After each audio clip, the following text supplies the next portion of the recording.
오늘 말씀을 통해서 이 시대를 살아가는 우리들에게 무슨 말씀을, 무엇을 깨닫게 하는 말씀인가를 우리가 한번 생각해 보려고 합니다. 사실 이게 사울이 하나님 말씀에 그냥 불순종했다라는 사실로만 우리가 끝난다고 하면 사실 우리에게 사실 아무런 의미가 없는 것입니다.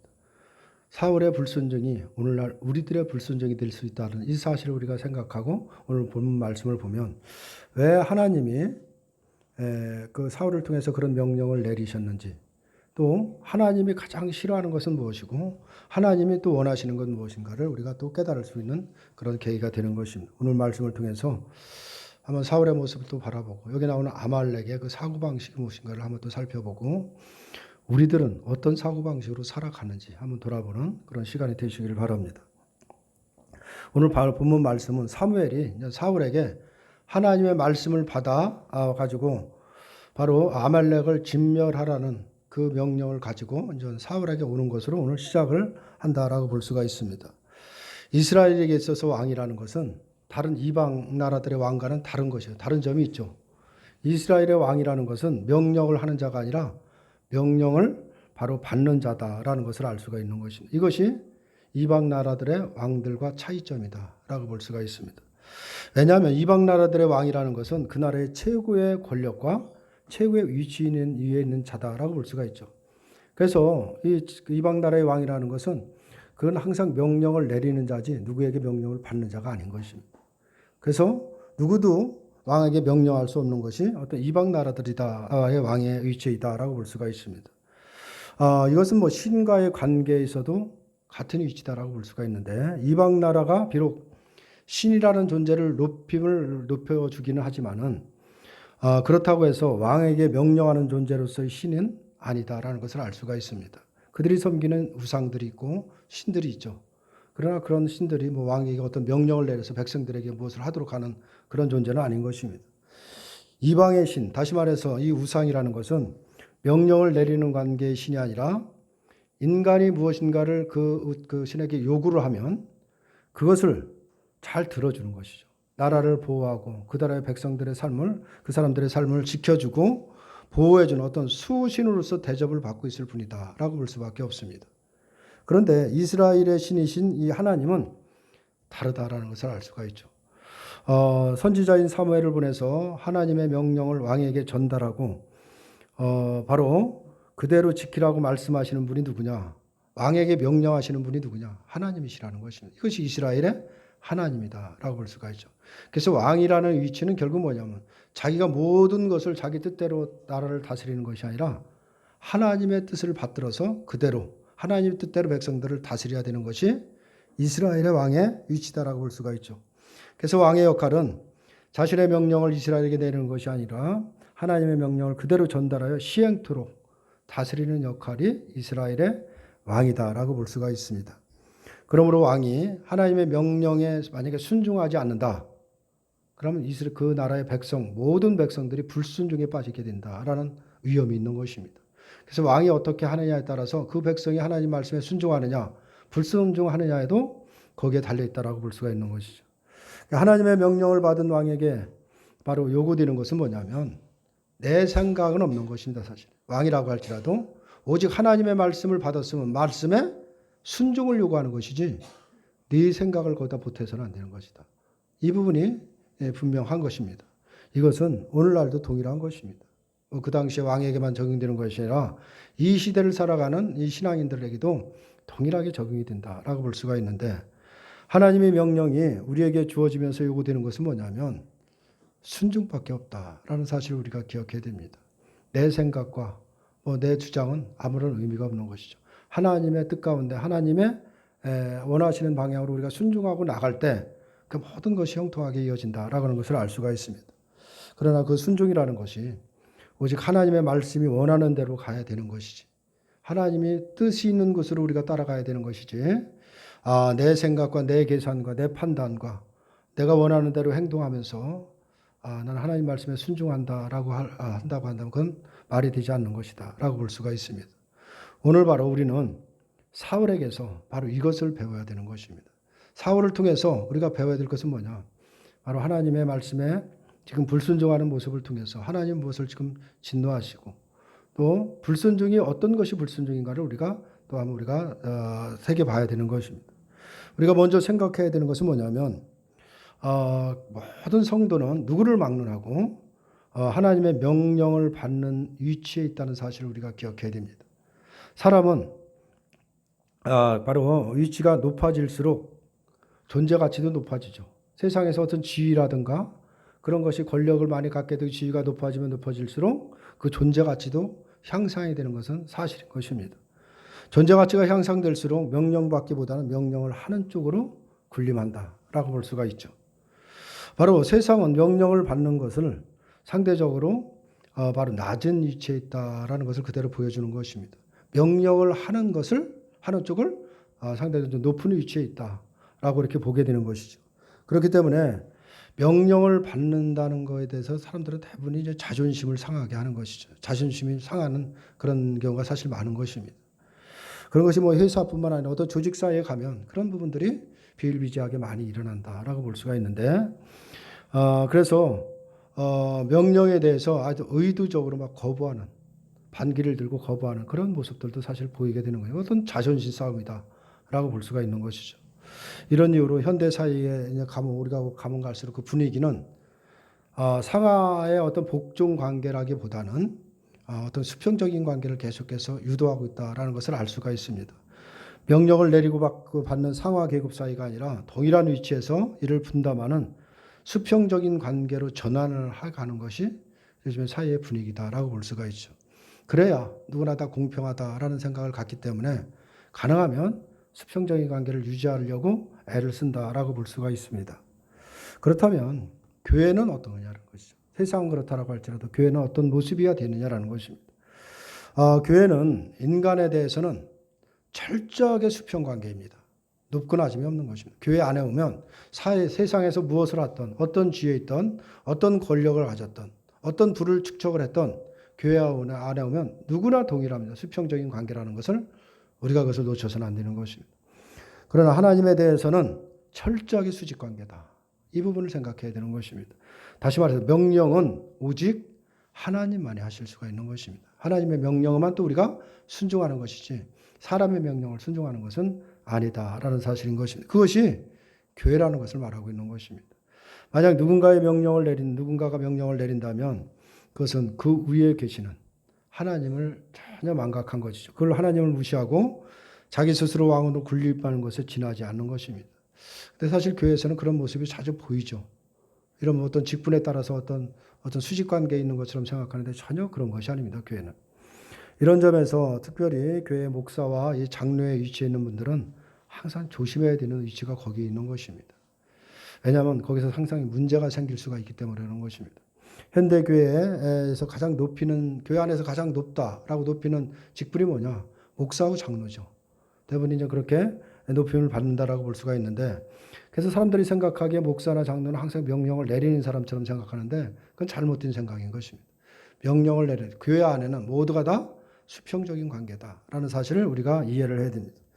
이스라엘 왕이 명령을 내리는 위치가 아니라 내려진 명령을 백성에게 전달해서 그대로 순종하도록 하는 것이 이스라엘 왕의 위치라고 한다면 지금 교회 안에서도 마찬가지인 것입니다. 목사 역시도 그러한 역할에 충실해야 되는 것입니다.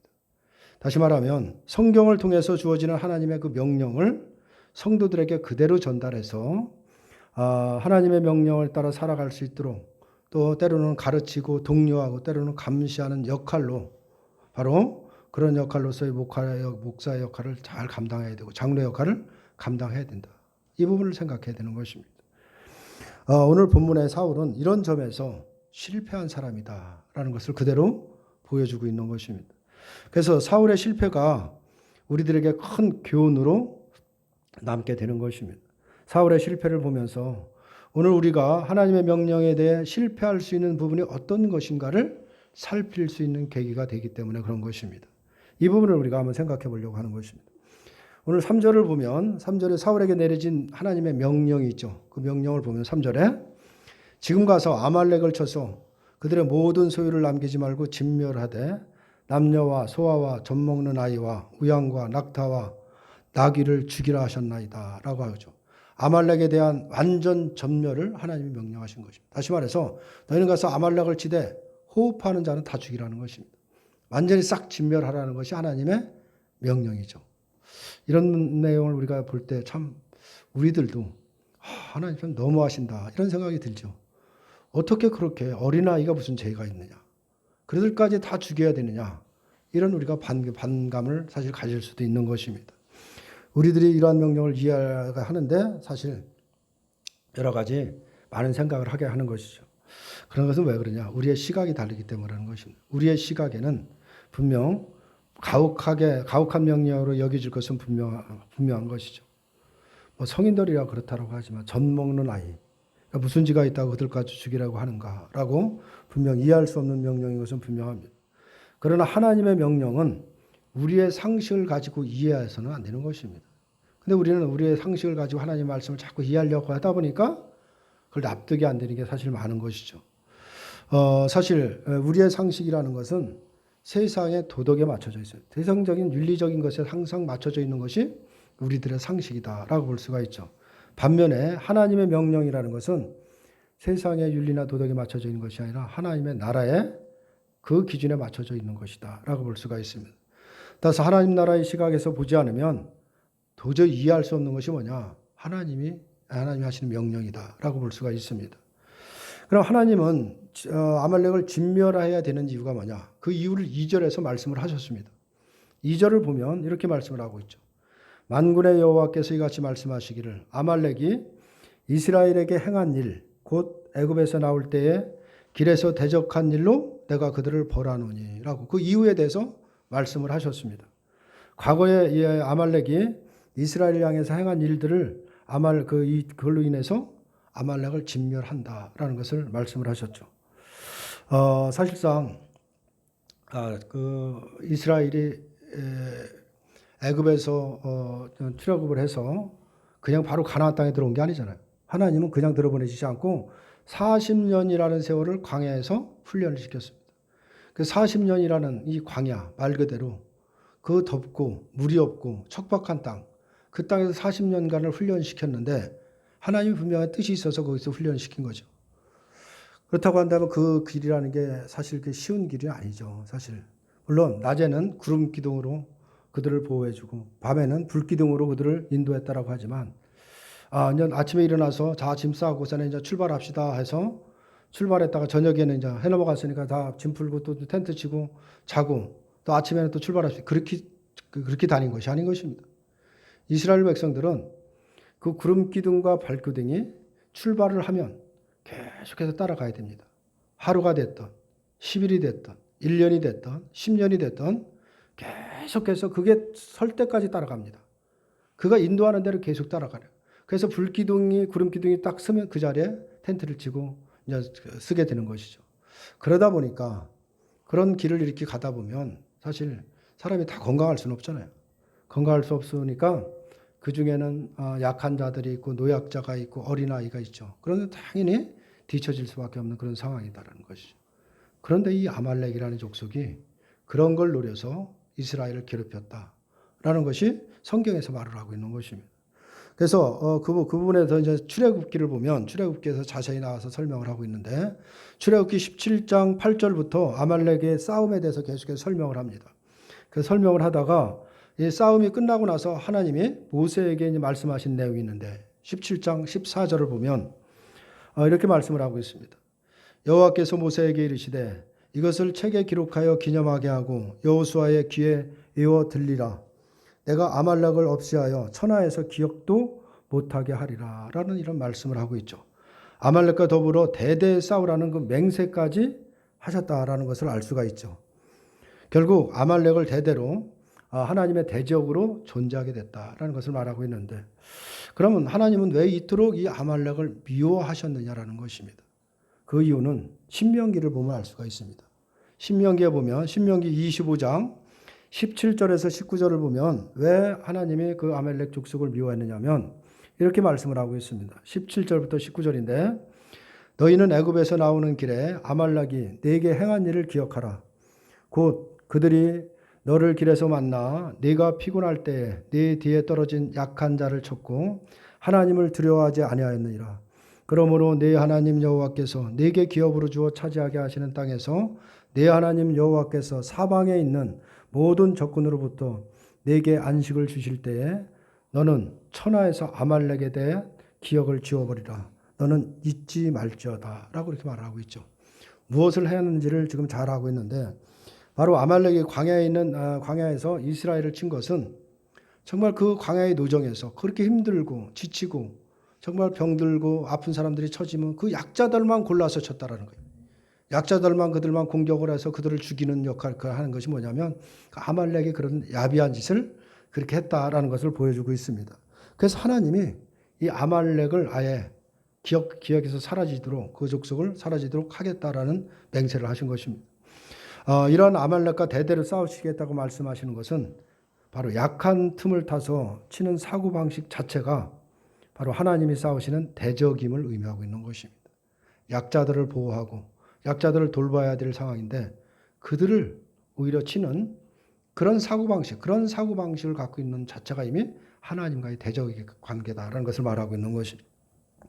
다시 말하면 누구든지 아말렉에 보여진 사고방식으로 살아간다라고 하면 그가 곧 하나님이 싸우시는 대적이고 하나님이 진멸할 멸망의 대상임을 보여준다라는 것입니다. 그럼 아말렉의 사고방식이 뭐냐?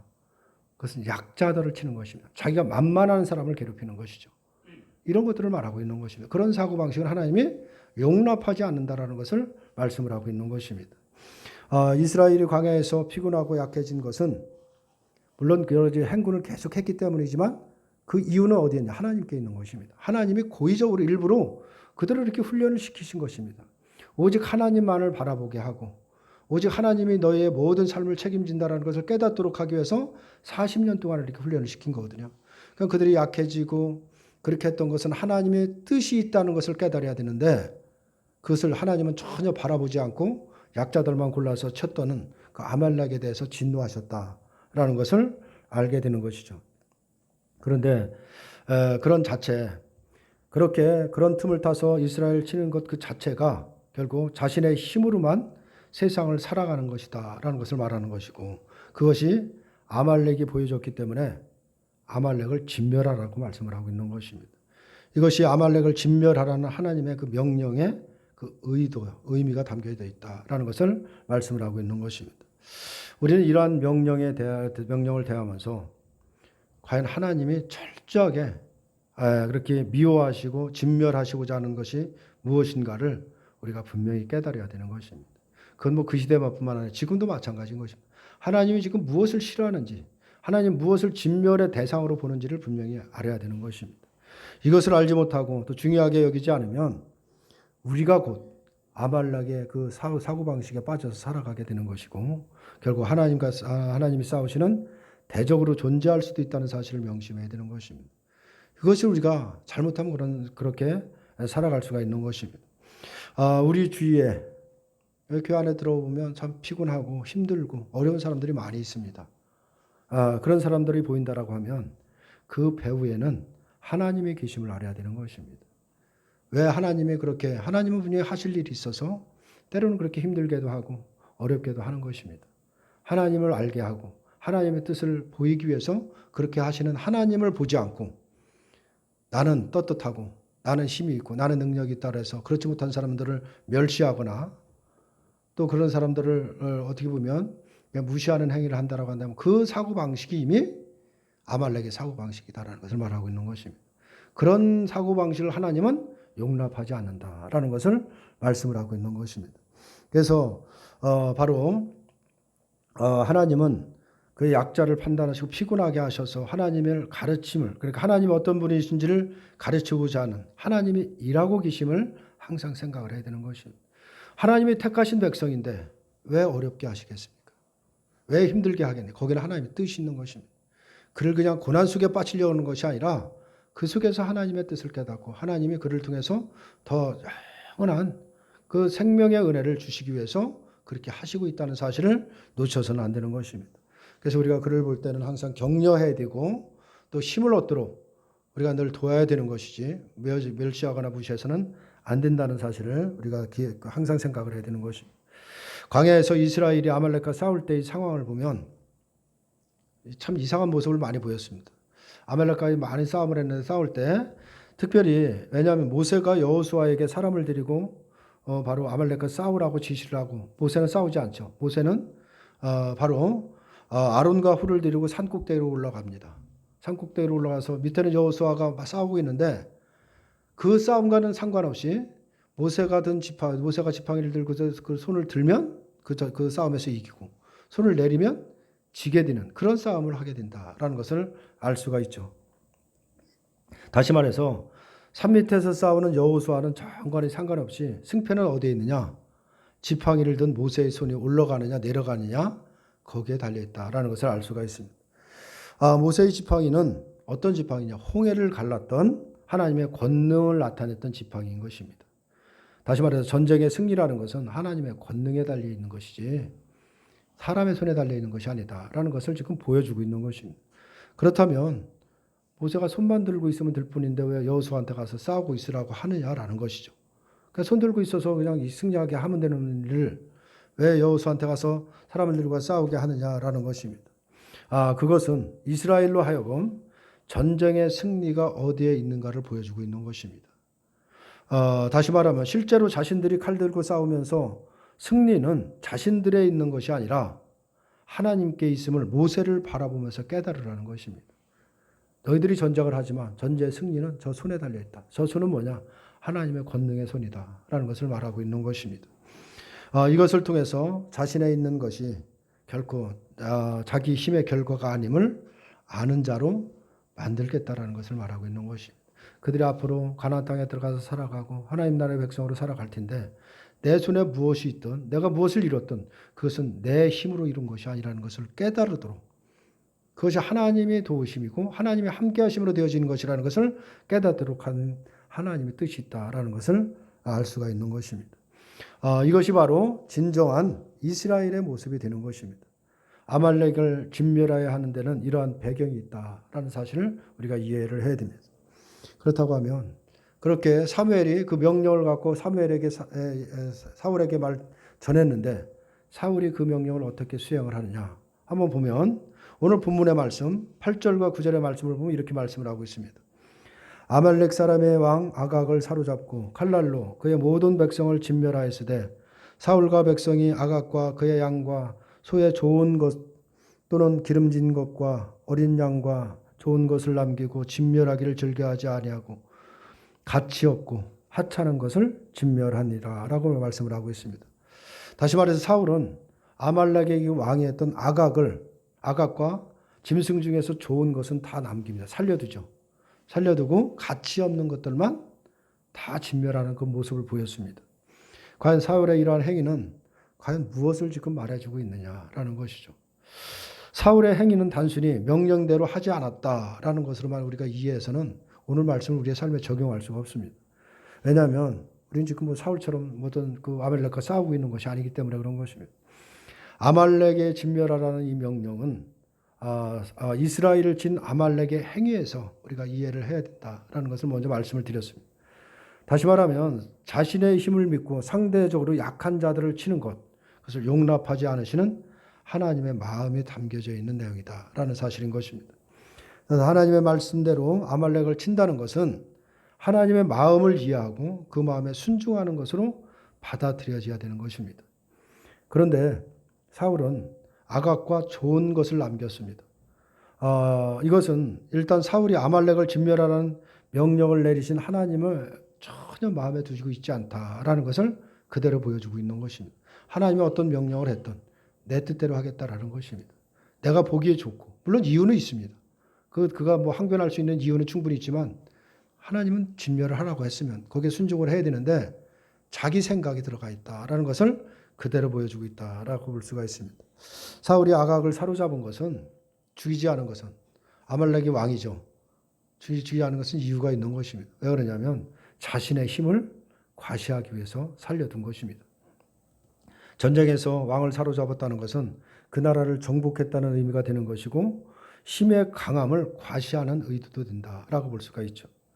그래서 사울이 자신의 힘을 과시하기 위해서 아각을 사로잡은 것은 바로 전쟁의 승리가 여호와께 있음을 망각한 행위다 라고 볼 수밖에 없는 것이죠. 자신의 힘으로 승리했다라는 것을 과시하고 있는 것입니다.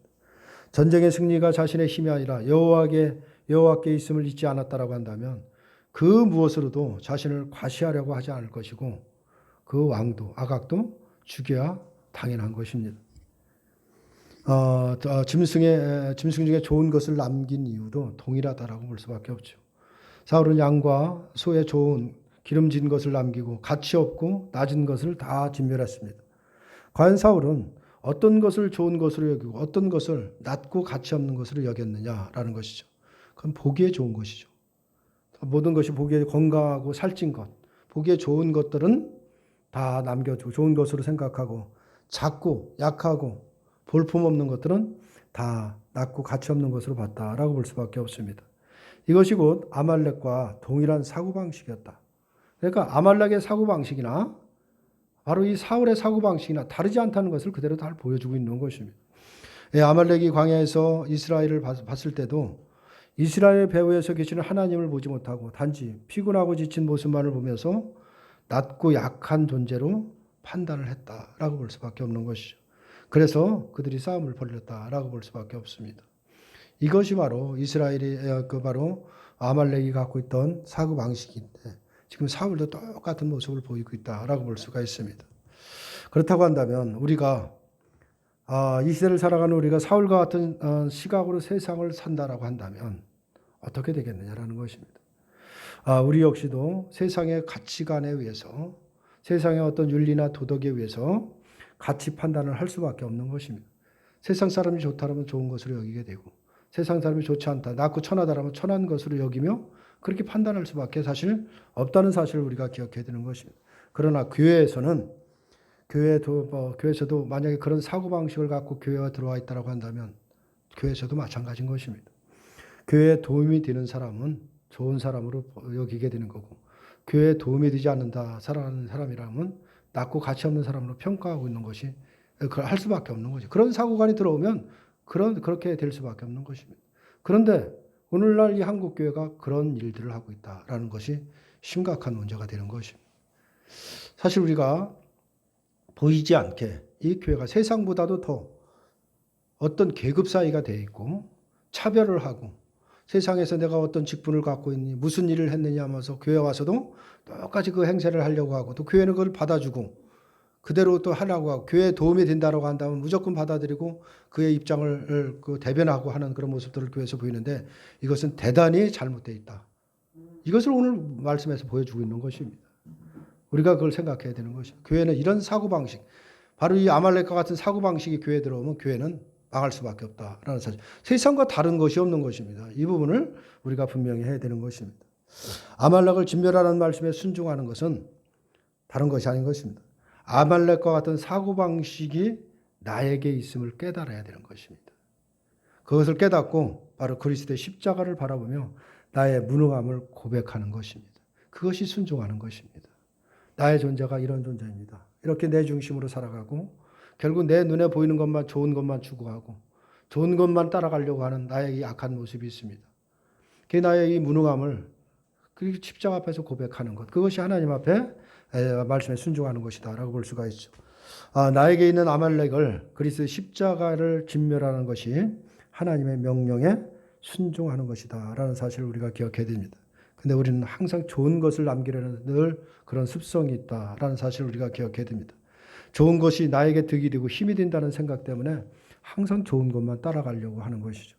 그러나 사망에서 구출을 받은 성도에게 가장 좋은 것은 사실 세상에 있는 것이 아닌 것입니다. 그것이 하나님의 사랑이고 하나님의 자비하심이라는 것을 알아야 되는 것입니다. 성도에게 이것보다 더 좋은 것은 없는 것입니다.